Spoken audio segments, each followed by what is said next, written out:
गणना ग्रंथ अध्याय 26। महामारी के बाद प्रभु ने मूसा और हारून के पुत्र याजक एलियाजर से कहा, इस्राएलियों के सारे समुदाय की गणना उनके अपने अपने घरानों के अनुसार करो, उन सब पुरुषों की जो सैनिक सेवा के योग्य हैं और जिनकी अवस्था 20 वर्ष या इससे अधिक है।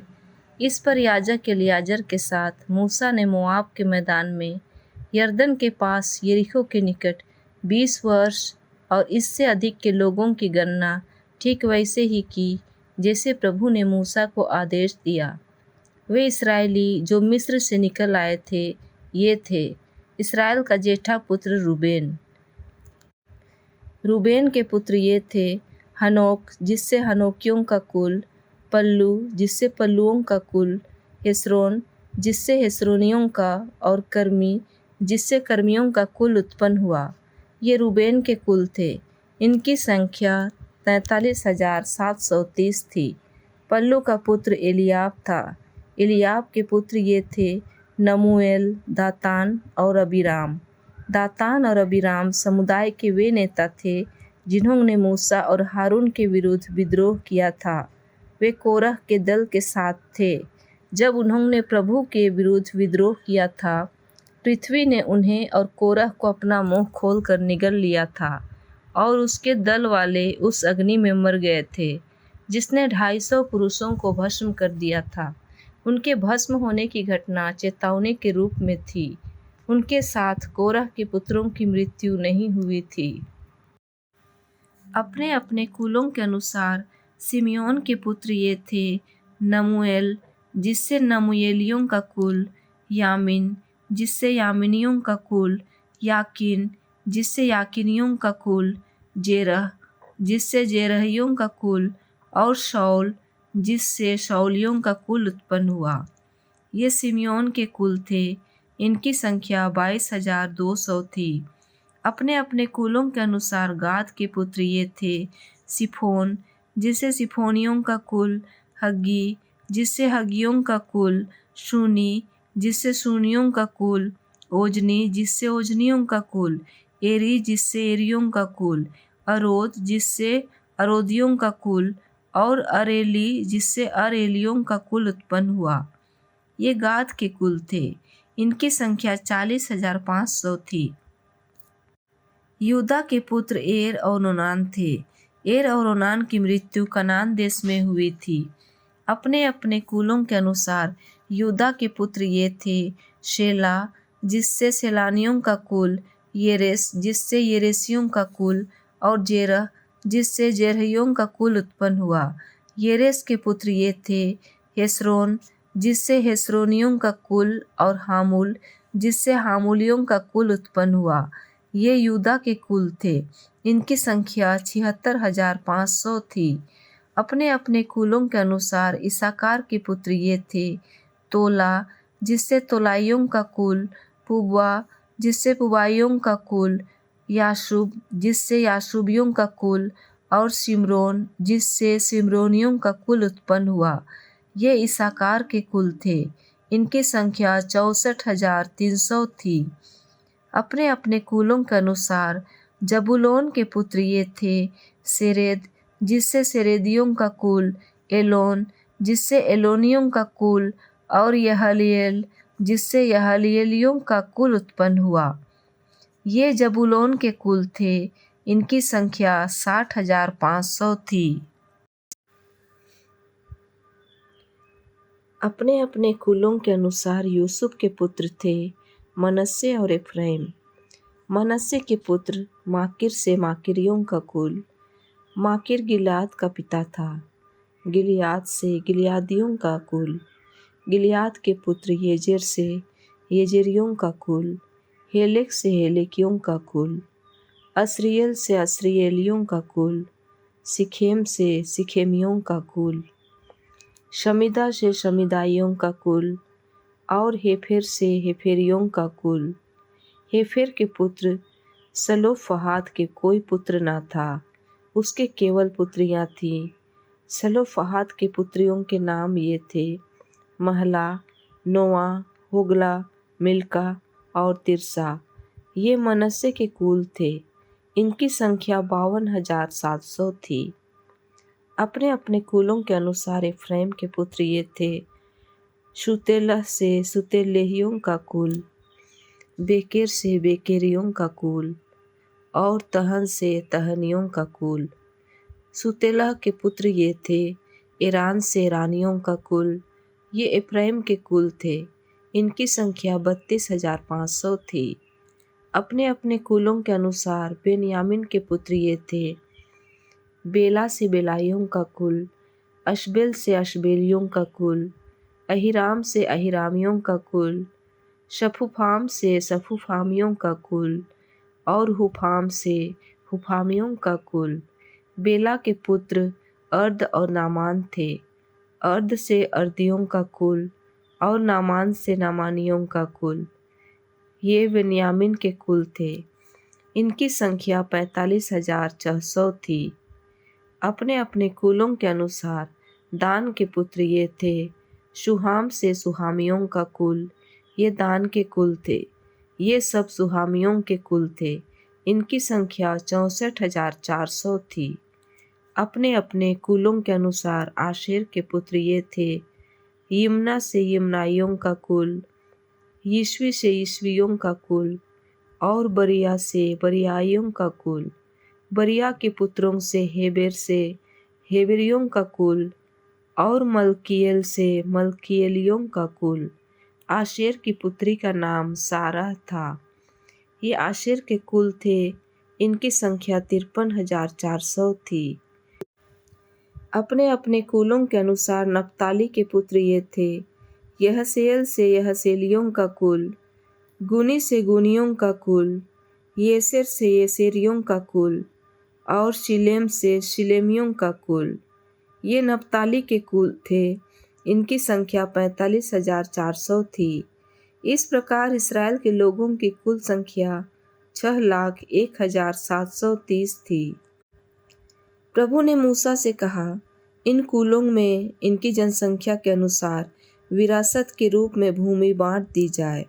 बड़े कुल को बड़ा दाय भाग दिया जाए और छोटे कुल को छोटा दाय भाग। अपनी जनसंख्या के अनुसार प्रत्येक कुल को अपना दाय भाग दिया जाए। भूमि का बंटवारा चिट्ठी डालकर किया जाए। उनके पूर्वजों के कुलों की जनसंख्या के अनुसार उन्हें भूमि भाग दिया जाए। प्रत्येक दल को, चाहे वह छोटा हो या बड़ा, अपना दाय भाग चिट्ठी डाल कर दिया जाए। अपने अपने कुलों के अनुसार नामांकित लेवी ये थे: गेरशोन से गेरशोनियों का कुल, कहात से कहातियों का कुल, और मरारी से मरारियों का कुल। ये भी लेवियों के कुल थे। लिब्नियों का कुल, हेब्रोनियों का कुल, महलियों का कुल, मूशियों का कुल, और कोरहियों का कुल। कहात अमराम का पिता था। अमराम की पत्नी लेवी की पुत्री योकेबेद थी, जो मिस्र में लेवी के यहाँ पैदा हुई थी। उससे अमराम के यहाँ हारून, मूसा और उनकी बहन मिरियम का जन्म हुआ। नादाब, अबीहू, एलियाजर और इतामार हारून के पुत्र थे। नादाब और अबीहू की मृत्यु उस समय हो गई जब वे प्रभु को अवैध अग्नि अर्पित कर रहे थे। 1 महीने के बालक और इससे ऊपर के सब नामांकित लेवी पुरुषों की संख्या 23,000 थी। इस्राएल के अन्य लोगों के साथ उनकी गणना नहीं की गई, क्योंकि उनको अन्य इस्राएलियों के साथ विरासत नहीं मिलती थी। मूसा और याजक एलियाजर द्वारा नामांकित पुरुष ये थे जब उन्होंने यरदन तट पर यरीको के पास मोआब के मैदानों में इस्राएली लोगों की जनगणना की। उनमें एक भी ऐसा नहीं था जिसका नामांकन उस समय हुआ था जब मूसा और याजक हारून ने सीनै के उजाड़ खंड में इस्राएलियों की गणना की थी। कारण यह था कि प्रभु ने उनके विषय में कहा था कि वे उजाड़ खंड में ही मर जाएंगे। यफुन्ने के पुत्र कालेब और नून के पुत्र योशुआ के सिवा उनमें एक भी शेष नहीं रहा। गणना ग्रंथ अध्याय 27। यूसुफ के पुत्र मनश्शे के कुटुंबी सलोफहाद के कई पुत्रियां थीं। उसके पूर्वज मनश्शे, माकीर, गिलाद और हेफेर थे। और उसकी पुत्रियों के नाम महला, नोआ, होगला, मिल्का और तिर्सा थे। एक दिन वे मूसा, याजक एलियाजर, नेताओं और सारे समुदाय के सामने दर्शन कक्ष के द्वार पर आकर कहने लगी, हमारे पिता की मृत्यु उजाड़ खंड में हुई थी। वह कोरह के दल में नहीं थे जिसने प्रभु के विरुद्ध विद्रोह किया था, बल्कि उनके अपने पापों के कारण उनकी मृत्यु हुई थी।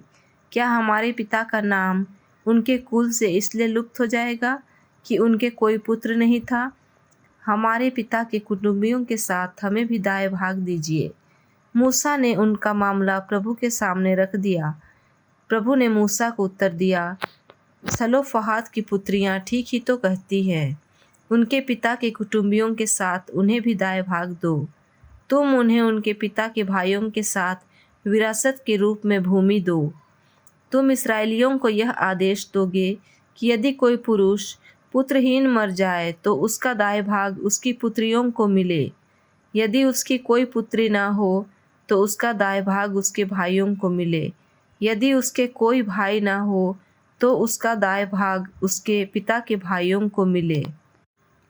किंतु यदि उसके पिता के भी कोई भाई ना हो तो उसका दाएं भाग उसके कुल के निकटतम कुटुंबी को मिले।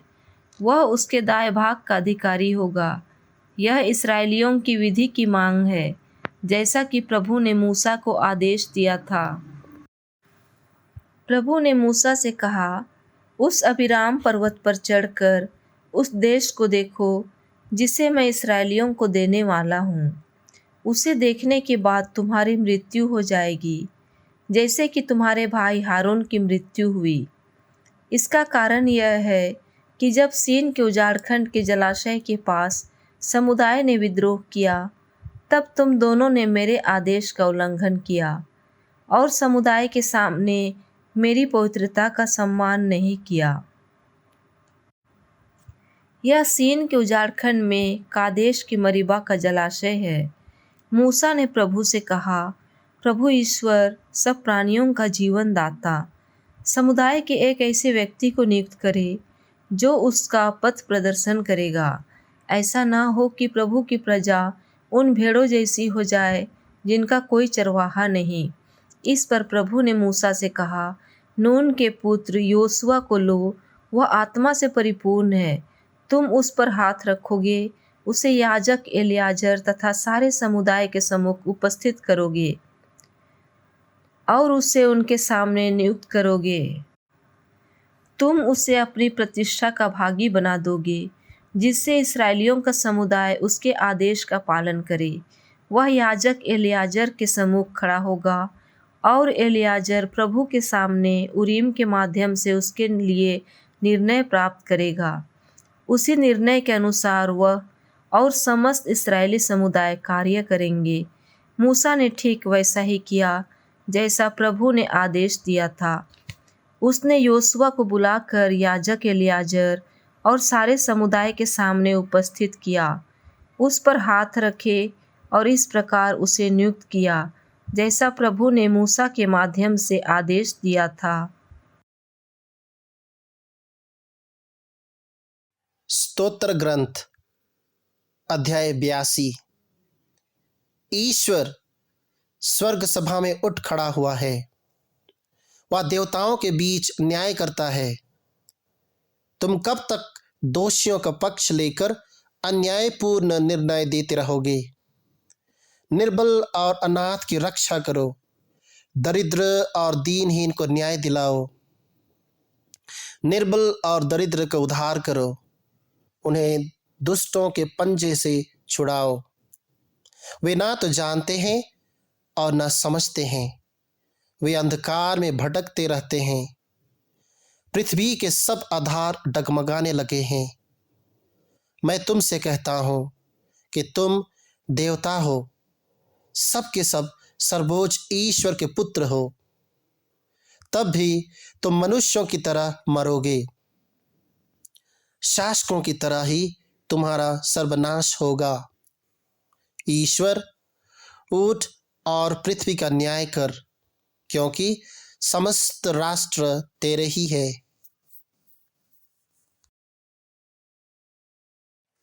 प्रेरित चरित अध्याय 16।